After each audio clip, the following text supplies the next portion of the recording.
Hey everyone, in this video we are going to see 3 most expensive mistakes, that is UX mistakes, which tier 1 companies has done and has refunded a lot of amount just because they have made a huge loss in this. Sometimes a tiny mistake can make a huge loss. Yes, when it comes to UX, it costs more. So yeah, let's get into the video. In 2009, Jared M. Spool has revealed that an e-commerce site has faced a revenue loss of around $300 million. Yes, the mistake is they didn't allow the users to check out as guests. Yeah, if you're using an application, when you're planning to buy something, they forced the users to sign up, then only they'll be able to check out. So most of the users have turned down and they didn't continue the process and completed their task. So that's how it went to a $300 million loss. On that stage, the company has generated around $15 million in the first month itself. Over the year, it has met $300 million, which has lost as the revenue has been increased within a year. Over the year, the site has generated additional revenue of $300. I have also read something that in the period of 2016 to 2020, one of the e-commerce site has lost around $1.42 trillion. Just because of the small UX mistake. Coming to the point now, number 2 is you have seen a lot of gaming applications where children can use, right?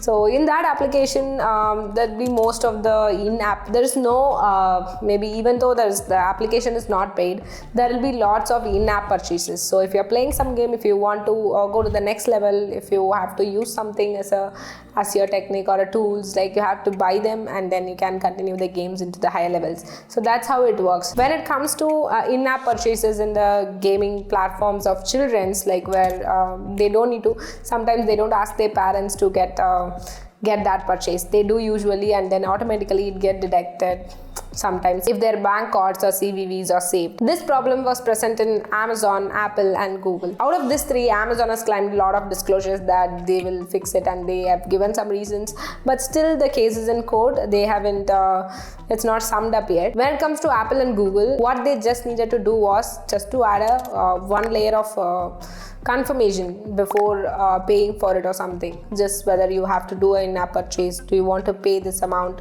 to this? So we have to give the clarity when it comes to in-app purchases. So sometimes it was not happening within the app. So that was the only need and that was fixed. And also Google and Amazon has been refunded. How much this UX mistake would have cost? Google refunded $19 million for this and Apple refunded $32.5 million for this. And the final one is $1.85 billion lost due to the wrong survey question. Do you believe this? Yes, it happened with the Walmart. The team has asked the survey question to the users. Would you like Walmart to be less cluttered?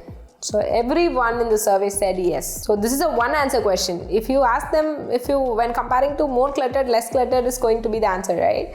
So it's going to be better. So everyone said yes. They didn't give an option, and of course, Walmart has changed everything from the arrangements and everything. They have tried to make less cluttered. After the results, instead of gaining more money, they have lost around $1.85 billion. And also, Walmart has fired the team behind this decision. So this is a closed yes or no question, which is very complicated to answer. If we can easily predict the answer, that if comparatively which one is better, they're going to choose that, right? Let's not try to repeat these mistakes. By the way, they have changed a lot of in 2015, and then they have seen increasing sales by simply raising wages to its employees. So it depends. Hope you have got some informative thoughts from this video. So if you have anything, you can put that in the comment section. I'll meet you all in the next video. Bye bye.